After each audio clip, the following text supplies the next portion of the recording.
ایک دفعہ کا ذکر ہے، کسی ملک کے ایک شہر میں سارے امیر لوگ رہتے تھے۔ اس شہر میں سارے شاندار بنگلے بنے ہوئے تھے۔ سردیوں کے دنوں کی بات ہے، ایک امیر بزنس مین جسے سب شوکت صاحب کے نام سے جانتے تھے، اپنے ڈرائیور رحیمو کے ساتھ اس شہر سے باہر جا رہا تھا کہ اچانک سامنے سڑک پر ایک آدمی زمین پر گرا ہوا دکھائی دیا۔ جیسے ہی شوکت صاحب اور ان کا ڈرائیور رحیمو اپنی گاڑی سے باہر نکلے تو 3 لڑکے جھاڑیوں کے پیچھے سے نکل کر آ گئے اور سڑک پر گرا لڑکا بھی اٹھ کر آ گیا اور انہیں گھیر لیا۔ چاروں نقاب پوش تھے۔ خبردار، اگر کوئی حرکت کی تو گولیوں سے بھون دیں گے۔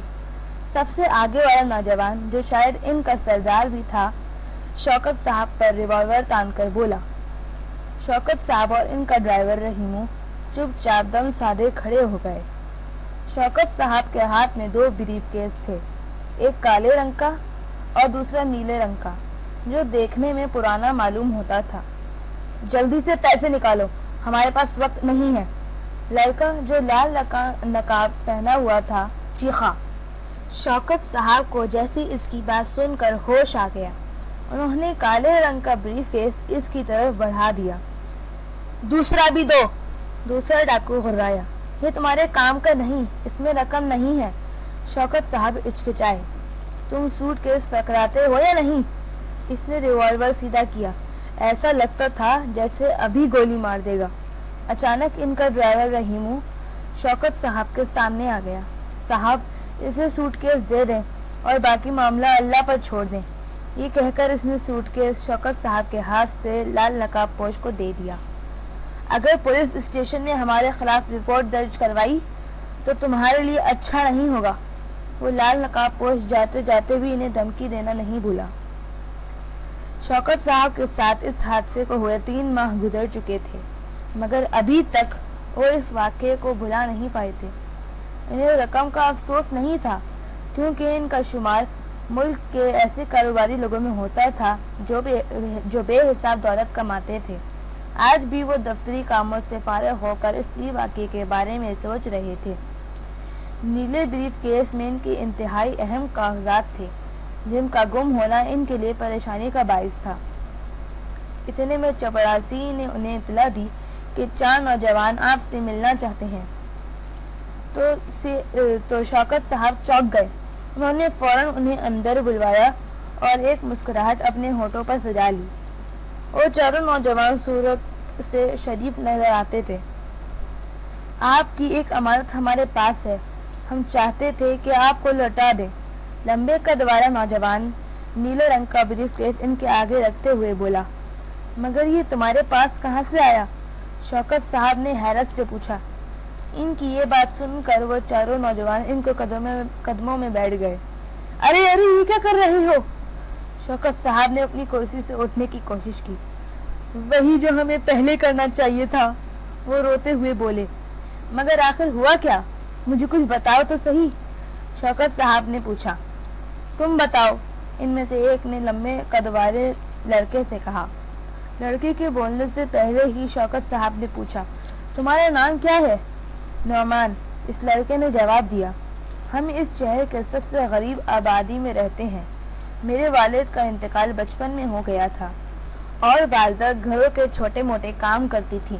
مشکل سے ہمیں 2 وقت کی روٹی نصیب ہوتی تھی۔ پڑھنا تو بہت مشکل تھا، مگر اچانک ہمارے گھر پر اللہ مہربان ہو گیا۔ ہماری والدہ نے مجھے اور میرے چھوٹے بہن بھائیوں کو اسکول میں داخل کروا دیا۔ میں بڑا ہوا تو میرے دل میں اس خواہش نے جنم لیا کہ میں اپنی والدہ سے کوئی کام نہیں کرواؤں گا، اس لیے شام کو کوئی کام کرتا اور صبح پڑھتا۔ مگر گریجویشن کرنے کے بعد بھی مجھے کوئی ڈھنگ کی نوکری نہیں ملی۔ کاروبار کے لیے رقم نہ تھی۔ ہم چاروں دوستوں نے مل کر نقلی اسلحہ خریدا اور لوگوں کو ڈرایا دھمکایا، اور اس دن آپ کو لوٹنے والے ہم لوگ تھے۔ یہ کہہ کر وہ چپ ہو گیا۔ پھر تم یہ بیگ واپس لے کر کیوں آ گئے؟ شوکت صاحب بے چینی سے بولنے لگے۔ اب کی بار دوسرا نوجوان شہزاد بولا۔ ہم بہت خوش تھے، کیونکہ آج تک ہم نے اتنی رقم حاصل نہیں کی تھی۔ ہم نے اس رقم کو آپس میں بانٹا اور خرچ کرنا شروع کر دیا۔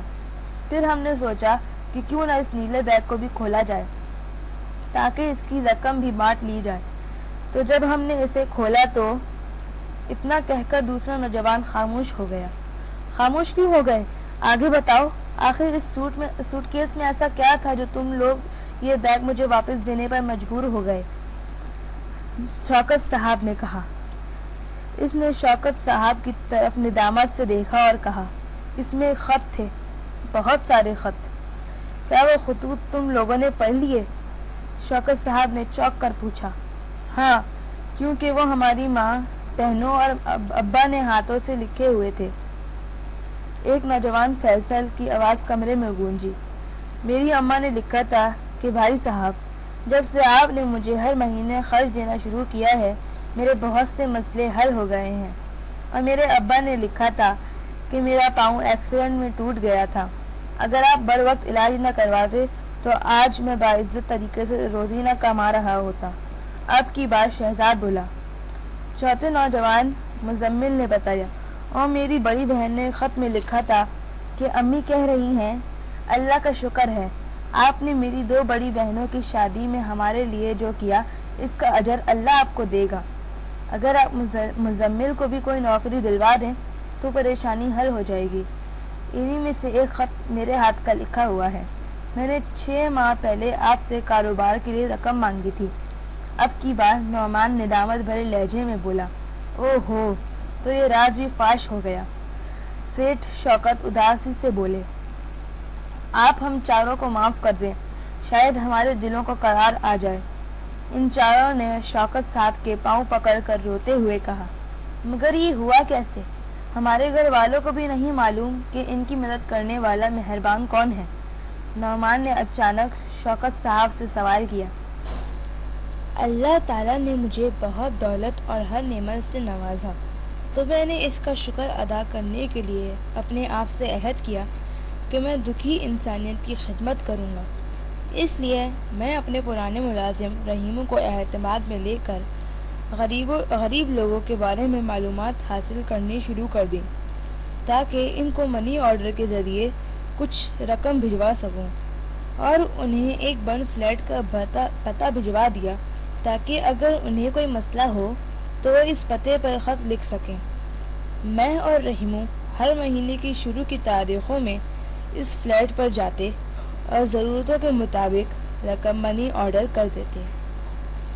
25 سال سے اس راز کو کوئی نہ جان سکا، مگر آج تم لوگوں کی وجہ سے یہ راز بھی کھل گیا۔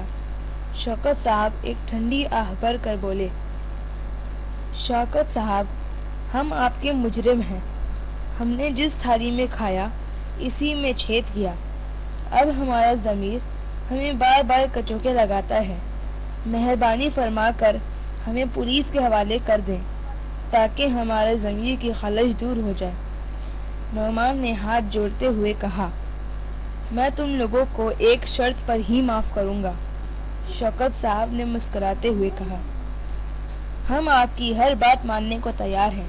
چاروں نے ایک زبان ہو کر کہا، تم چاروں کو میری فرم میں ملازمت کرنی پڑے گی، کہو منظور ہے؟ جی ہاں، ہمیں منظور، چاروں خوشی سے بولے، اور شوکت صاحب نے ان چاروں کو گلے لگا لیا۔